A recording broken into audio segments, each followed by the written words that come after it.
Warm greetings, friends. I'm Drakpa. Just a quick reflection. First, always coming back to motivation. Kind of turn on that bodhicitta wisdom and compassion, this deep, genuine love for all beings. Kind of orient ourselves that way. That what we're about to do, reflect on the Dharma, is for the benefit of every single being to be happy and come out of all of suffering.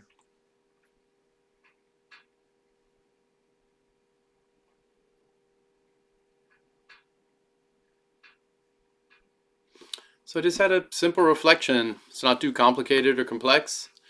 It's just this topic of this longing we have. We're all kind of looking for this one thing. And every moment we're kind of looking for this something. This something. Even if we trace back in our memories, we go through a catalog of different experiences and we kind of the ways that we engage the richness of our experience of this moment and of past experiences. We're always kind of bottling everything into these very pinpoint, salient things. Like the smell of that time, or the look of that person, the color of the flower, the sound that happened, or like the one line of Dharma we received during a 2-hour teaching. Kind of somehow the way we tend to work is we highlight these outstanding features. These little bits.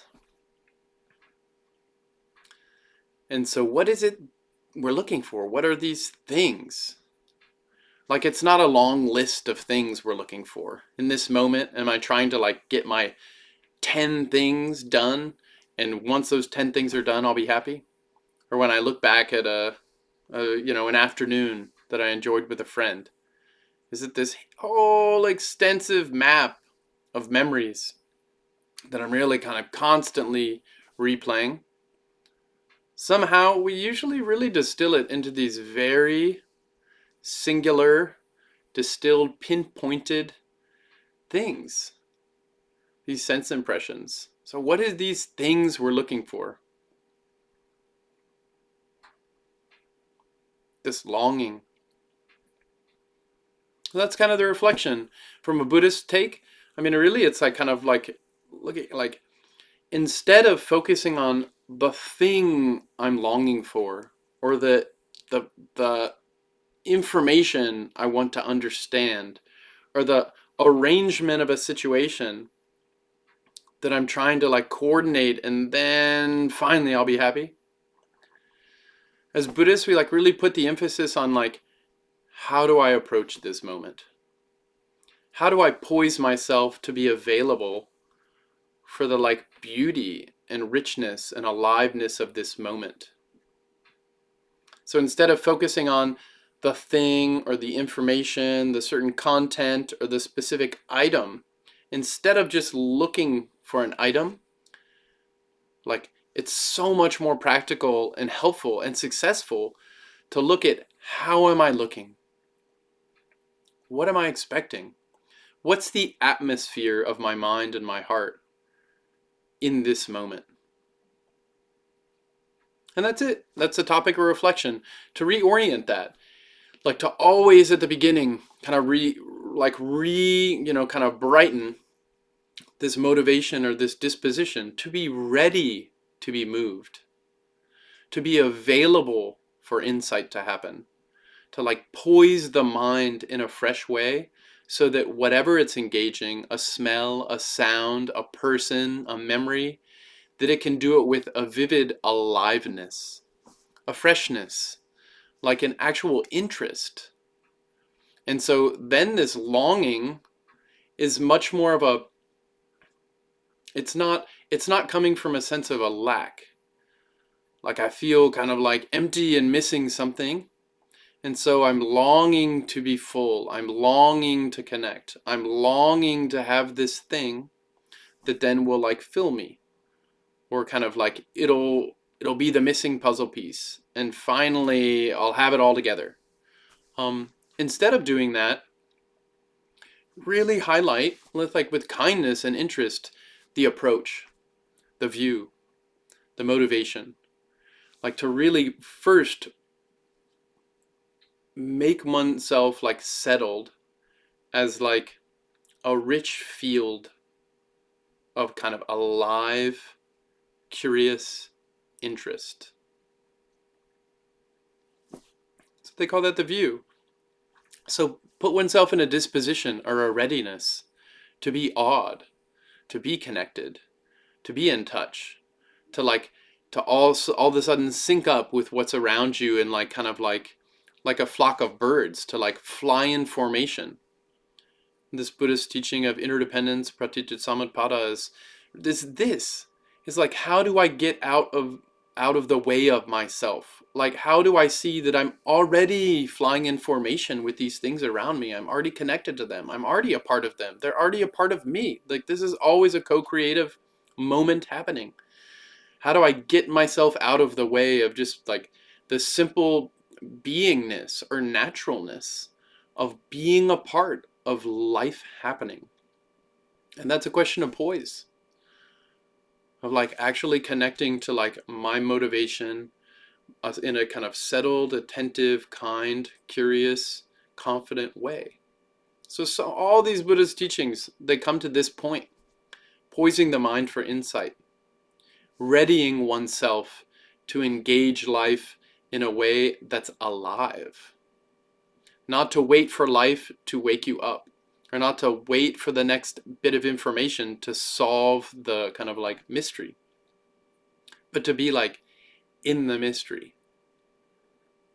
And this is like in our information age and like the kind of the overwhelm so many people are experiencing.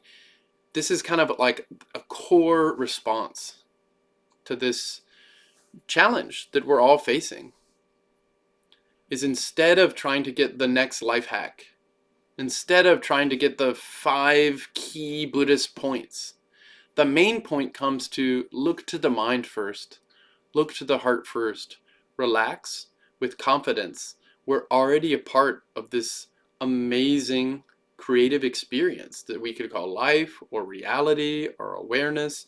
We're already a part of it. So like put the emphasis on how to see, how to be, how to like realize that I'm already midstream a part of this moment. It's already in me. I'm already with it. It's already listening. So am I going to listen? Am I going to relax and show up and listen? And then all of a sudden, like so many things become the answer. So many things become the curious insight or the thread of kind of like further exploration. It becomes less about the specific thing we're with, because anything we're with is connected to everything else.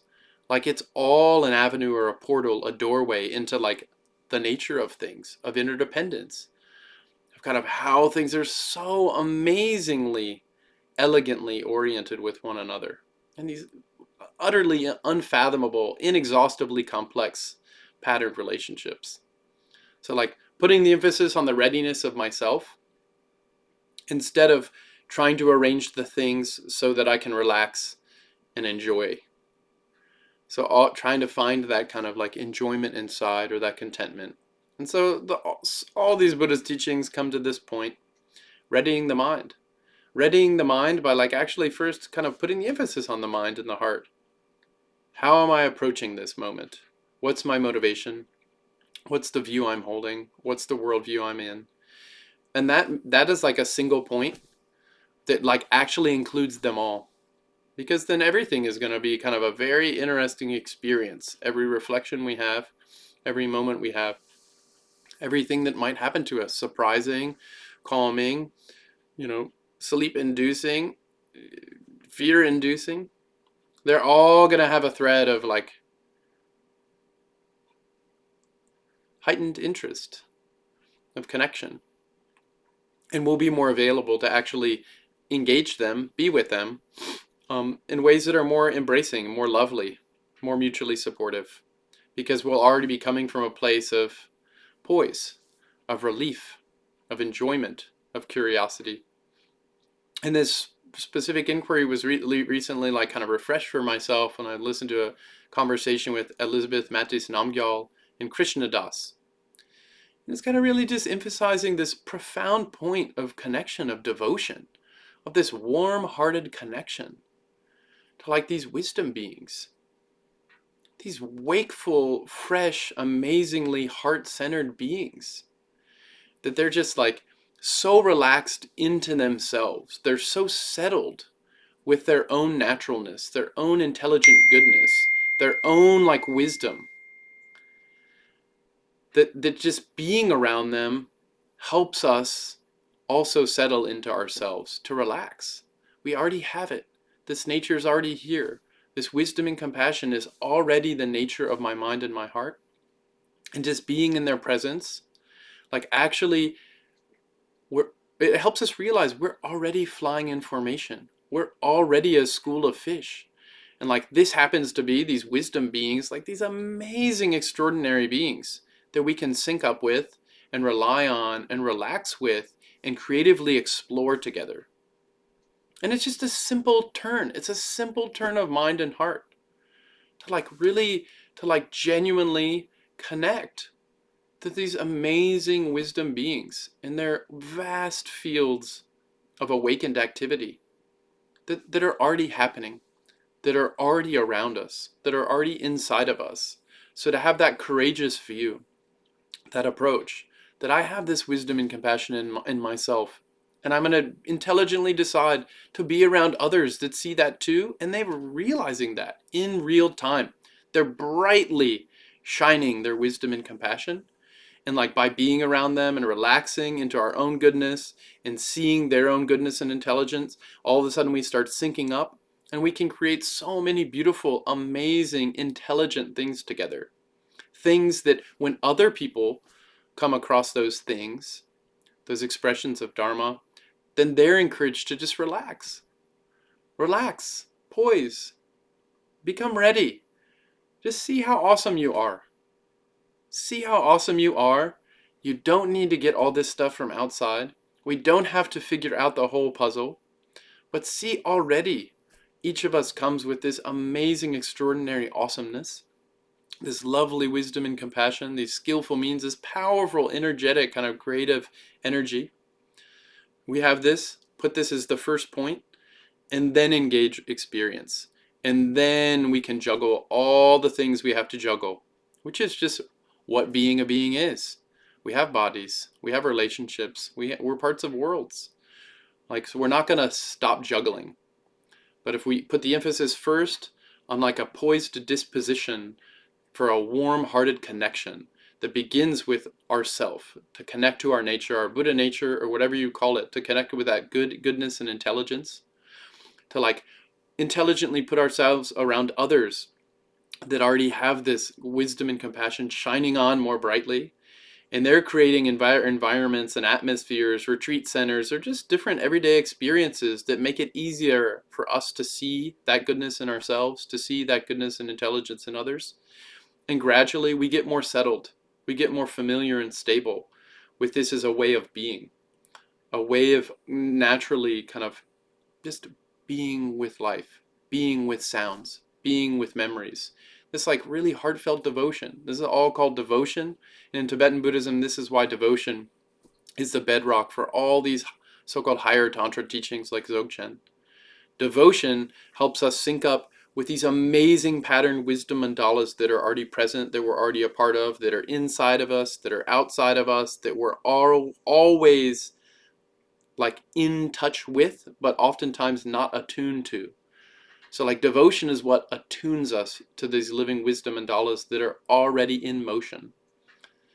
Devotion is what helps us align, like to settle and align with this wisdom that's outside and this wisdom that's inside, and we sync up and relax, and then all this creative insight starts just like bursting from the seams.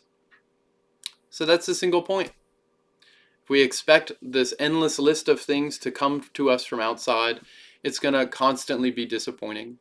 But instead, if we poise ourselves in like a calm, devoted state of mind, that's like, I'm doing this to be this lovely field of opportunity for all the beings that happen to come upon me, that I can even remember. Like I'm trying to have a field of loveliness, of kindness, that they can relax, these beings around me, even the tiny little beings. I don't have to say anything. And then I become this connective space, this bridging space, where people are settled, their own creative expression kind of is empowered to turn on more fully. And then we do awesome, amazing, co-creative kind of like art together. And then things change. People come, people go, I come, I go. And like we'll have created these moments of beauty that others can come across and then become these little mirrors, these little portals for others to be like, oh, see how amazing they already are. Like how amazing this already is. So thanks, friends. Let's dedicate the merit. By this merit may all obtain omniscience. May it defeat the enemy wrongdoing. From the stormy waves of birth, old age, sickness, and death. From the ocean of samsara may I free all beings. The precious bodhicitta, and those without it may it be generated. And those who have it may it never diminish, but always continue increasing.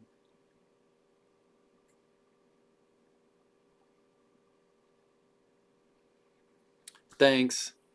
This is a very soft entry into this topic. It's a very profound, very astute philosophical topic called higher order simplicity, like how these pith instructions actually kind of compress and distill in this elegant, comprehensive way, these like vast networks of knowledge, of views.